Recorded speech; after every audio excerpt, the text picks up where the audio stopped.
Hello everyone, Power here, and welcome back to a new video. So this is going to be my Reversal Energy Partners video. So I'm just going to be going over many new ways of basically playing this card. I think it's a fantastic card for the game, and it opens up a lot of doors to potential attackers that would have been too awkward to use otherwise. So there should be 40 of them. If there's not, I do apologize. I wasn't going to recount them for a third time, but let me know which is your favorite. And without further ado, let's begin. So, of course, we do have to take a look at what Reverse Energy actually does, especially if you're not too familiar with this card. But essentially, a new card that's coming out in Paldea Evolved that says as long as this card is attached to a Pokemon, it provides colorless energy, so pretty underwhelming. However, if you have more prize cards remaining than your opponent, and if this card is attached to an evolution Pokemon that doesn't have a rule box, this card provides every type of energy, but it only provides 3 energy at a time. Say only, but 3 of course is an awful lot. So, single prize evolution Pokemon. So, what are some of the really good options to have? Well, we have some true comeback options, which take the form of Metagross, Luxray, Cinderace, and Gardevoir. So, Metagross is a little known one, which has the ability emergency entry. Once you're in your turn, if you draw a Pokemon from the top of your deck and your bench isn't full, you can basically just slap it on the bench and draw 3 cards, which is pretty decent to be honest, if you have a way of manipulating the top deck. It also has an attack, Meteor Mash, which does 100 damage, and during your next turn, this opponent's attack, Meteor Mash should say, does 100 more damage. So it's pretty decent to hit kill potential, but of course needing Metal Colorless is pretty awkward. It's not really like a splashable attacker in many decks. However, Reverse Energy would allow you to potentially use this as just an option, potentially. So you could use this as a single price attacker if you have Metagross in your deck. So it seems to be an okay option. One of the more popular options is probably going to be Luxray, though, which does have the ability Vibrant Flash, which says if his Pokemon is in your hand and if you have more prize cards remaining than your opponent, which is the same requirement as Reverse Energy, you can just slap this guy onto the bench and then use Wild Bolt, which does 180 damage for 3. So, very strong option for Lost Zone to be able to deal with Flying Pikachu VMAX. But a bit unfortunate that, Lost Zone will have this answer to essentially deal with one of their worst matchups, I guess. But still a very cool card regardless, and should be decent in other decks like Zoroark Box potentially. So yeah, definitely like Luxray. Seems to be pretty strong. We also have Cinderace and Gardevoir. Cinderace is a pretty well-known one at this point because of the mustard combos that you can pull with Squirvet and Bibarel, which is nice. Also, the ability Crisis Power, allowing you to do 30 more damage for each prize card your opponent has taken up to this point, is also very strong, meaning Fireball Shot can scale really high. And of course, typically you would have had to use like a Raihan or a Magma Basin, sometimes both, in order to get this guy to attack. But of course, Reverse Energy meets the requirements. So, very decent option. Also, the Shining Arcana Gardevoir in the Gardevoir deck is very strong. Brainwave 60 and then 30 more for each Psychic Energy attached to this Pokemon. So Reverse Energy will provide 3 Psychic Energy. So if you can combo that with the ability as well as Gardevoir EX, very, very strong potential.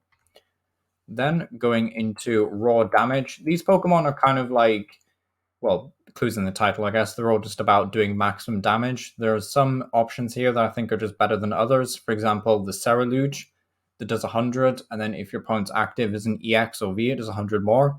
Could be a decent option, honestly, if you're trying to hit Psychic Weakness, which because I think we will see some Pokemon in the future that are perhaps Fighting type and therefore Weakness Psychic, so it could become relevant somewhere down the line. Other attackers like Titan, which I think this was translated in Spanish, but it does 80 damage and then 140 more if it has a Splash Energy. So Reverse Energy is perfect for Titan. Definitely a very solid option for Zoroark decks. Then we have ones like Macargo, which just does flat 220. You do have to put the Reverse Energy in the Lost Zone after you use it, which is a little bit problematic, I guess, if you have if you want to play ways to recover Splash Energy, like there is Rizona's backup, which would allow you to recycle Reverse Energy. But if you don't care about that, then Macargo, it will essentially be fueling cards for Lost Zone, which is cool. Then we have Frostmoth and Magmorta. Frostmoth says put all energy attaches Pokemon into your hand. I'll have to check the wording of how translations work and how attack sequencing works. But I'm fairly sure this would allow you to recycle the reverse energy if I'm not mistaken. If the energy comes into effect after the attack effect, then that would be the case. But if not, then reverse energy unfortunately just get discarded, but still a decent water type option if you're not playing Titan. But at that point, you're probably just better off playing Titan anyway. Then we have Magmortar with Bolt Explosion, does 120, and then if you have an Electrive on your bench, this attack does 120 more. So it can swing for 240, which is absolutely massive. But of course, the Electrive itself is also a really decent attacker. So as for spread options, we have the Electrive with high voltage current that does 50 damage to each opponent's Pokemon. Very, very strong attack. Unfortunately, I do think the power creep in terms of HP has gone a little bit too far for most spread decks to be viable. And of course, Manaphy will still exist, so that's kind of a problem.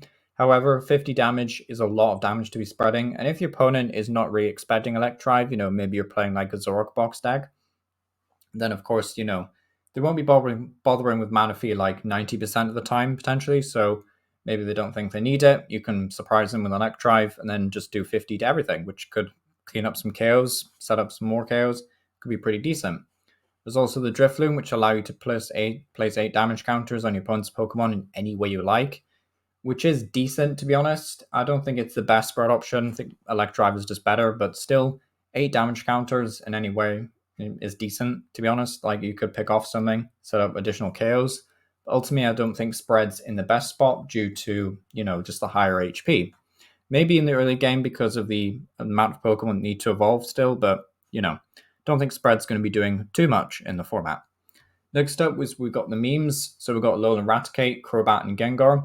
Alolan Raticate, of course, has the attack Super Fang, put damage counters on your opponent's active Pokemon until its remaining HP is 10. Very solid attack if you can combo it with Poison. Unfortunately, I don't think we have too many options to just inflict Poison. I think there's like a Paldea Clodsire EX, which allows you to inflict Poison if there is a Stadium card in play, so maybe that's your best option. Then you have like Alolan Raticate, a thin line of this in the same deck. Also, because Clodsire is a stage 1, you could run it in a Zoroark deck. Maybe that's how you pull this combo off. Could be pretty fun, to be honest. There's also the Crobat, which is a stage 2, but it has a very powerful attack, Critical Bite, that does 30 damage to one of your opponent's Pokemon, which seems really weak at first. However, if your opponent's Pokemon is knocked out by damage from this attack, you get to take 2 more prize cards. So a very, very potent effect if you're able to clean up a KO, maybe after using a Super Fang, just a thought. Then we have Gengar, which does have the amazing ability Last Gift. It says when Gengar is knocked out, you can search your deck for any 2 cards, which is really cool. Then the attack Pain Burst does 10 damage and 40 more for each damage counter on your opponent's active. So very, very strong finisher for a 2-hit KO of some sorts. But of course, Pain Burst needing 3 colors has made it really awkward to power up in the past. But, with Reverse Energy, we could certainly get there. So next up is the 4 energy at cost options. These ones, of course, need a basic energy in addition to Reverse Energy, so these will be extremely difficult to power up. But if we ever find like an item such as Max Elixir, potentially, these could potentially be used in the future. They do seem a little bit too awkward though, unfortunately, but still worth bearing in mind. We've got a Sandaconda that says discard 2 energy from this Pokemon. We don't really care because we have to discard Reverse Energy anyway. If you discarded any energy in this way, your opponent shovels their active Pokemon and all the cards attached to it into their deck. So, pretty potent. You will lose the Reverse Energy, sadly, unless you've made like 5 energy on Sandaconda, which seems a little bit unrealistic, to be honest. But shuffling in your opponent's active is pretty decent disruption. I also think there's a Golduck, which isn't in this video, that allows you to do this similar sort of thing, except it shuffles in Golduck with the energy, so that might be better, but still, thought it was worth mentioning Sandaconda. We also have this Wailord, which is pretty epic, has the attack Special Wave, does 240 damage if it has any special energy. Unfortunately, I think the other options are just better. Now, 3 water colors can be paid for using stuff like Baxcalibur as well, so maybe that could be a different option. It's not just reliant on Reverse Energy. You could use Baxcalibur and like a V-God Energy potentially, so Wailord's pretty cool in that regard. We also have the Dunsparce, which, again, it's a bit of a wonky translation, but does 100 damage for full Colorless Energy, and it leaves your opponent's active Pokemon paralyzed, and then you shuffle into Dunsparce. So, very awkward to kind of power up. You'd have to use stuff like Archops maybe, but either way, 4 colors, pretty easy to pay for in certain decks. So, yeah, I could see the Dunsparce being a pretty fun option to try out. Next up, we've got some rogue picks. I won't go over like every single one here, but just some notable ones include the Melmetal, the Claydol, and the Houndsdoom, I think. The Metal has the attack Ingot Swing, which does 80 damage, and during your opponent's next turn, prevent all damage done to Pokemon by attacks from Pokemon that have an ability. So, stuff like Miraidon, stuff like Alolan Vulpix, actually, stuff like Arceus, stuff like, well, not Giratina, actually, but stuff like Cramorant as well. So, honestly, I think Metal is a really cool option. Only doing 80 damage is a bit of a problem, but it doesn't really matter if your opponent can't really do any damage to you back. Then there's also a Claydol that says put damage counters on your opponent's active Pokemon until the remaining HP is 60, which could be decent as part of a combo. There's also Houndsdoom that does 80 damage and then 10 more for each Psychic Pokemon in your discard pile. This does scale pretty slowly, and you'd have to play it with like a Gardevoir line to discard Pokemon maybe, but still think it could be a pretty cool option. But most of these are like filling a rogue niche. It's kind of like why the rogue picks. There's still some decent options, Kilowattrel doing 150. Also, like Honchkrow doing 160, and then you get to move in energy, which is pretty cool. So you could potentially conserve the energy while also hitting 320 on stuff like Mew VMAX. So that's kind of cool, worth bearing in mind.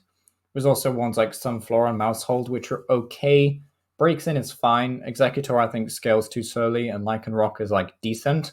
Doing 240, I should say, is a lot, but of course, 80 less damage for each energy attached to your opponent's active Pokemon is pretty bad. So, it's a rogue option, rogue options to consider.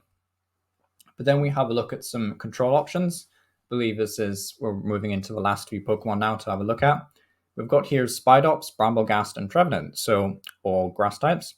Spidops has the attack Entrapment, which says each player shuffles their active Pokemon, all cards attach them into their deck. So you choose a new active Pokemon first as well. So in theory, you could pair this with stuff like the Mimikyu that takes no damage from Vs or EX. So potentially you use this Entrapment attack, your opponent shuffles in, you shuffle Spidops in with the reverse energy, and then you just promote something like a Mimikyu, and you try and like run your opponent out of resources and attackers, which could be pretty cool. There's also Bramblegast that does 80 damage, and during your opponent's next turn, defending Pokemon's attacks cost 2 colors more. Could be pretty annoying to deal with. And then Trevenant, which is a bit weaker because of how prominent EXs are going to be moving forward. But if this Pokemon is knocked out from damaging your opponent's Pokemon V, your opponent can't take a prize card from it, which is pretty cool to be honest, but unfortunately, due to the amount of EXs and, maybe more viable single prize Pokemon, bit of an unfortunate story for Trevenant. Then again, Giga Impact also doing 150 is pretty solid, so who knows, maybe Trevenant will have a time to shine. Then we've got 2 energy options, which there is limited. I mean, you could go on forever with how many options there are for 2 energy. But either way, I just thought it was worth mentioning some interesting ones, like the Slowbro of Twilight Inspiration. Also, the Rapid Strike Urshifu that hasn't really done anything. For watercolors might be reason why, so Reverse Energy would certainly help with that. Torterra is also kind of annoying to power up. The new Tyranitar needs 2 Darkness Energy. Tinkaton also does 180 but has a special energy, so that's pretty cool. Honestly, just a couple of like interesting options, I guess, for you to, mess around with.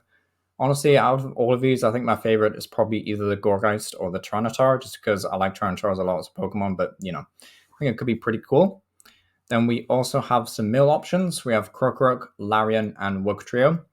Now, Wugtrio is a bit of an infamous one, I would say, at this point. A lot of people don't like this card because of how annoying it is to play against, and also annoying to play if it goes wrong. But Undersea Tunnel, flip 3 coins for each heads to discard top 3 cards of your opponent's deck. Could be pretty decent, honestly, if you can flip the coins. But if you'd rather just guarantee mill 3 every single turn, Krokorok is definitely a better option. But there is, of course, Larian, which for 4 energy, so we will have to find another energy somehow. Does 80 damage, and then you flip a coin till they get tails. For each heads, discard the top card of your opponent's deck.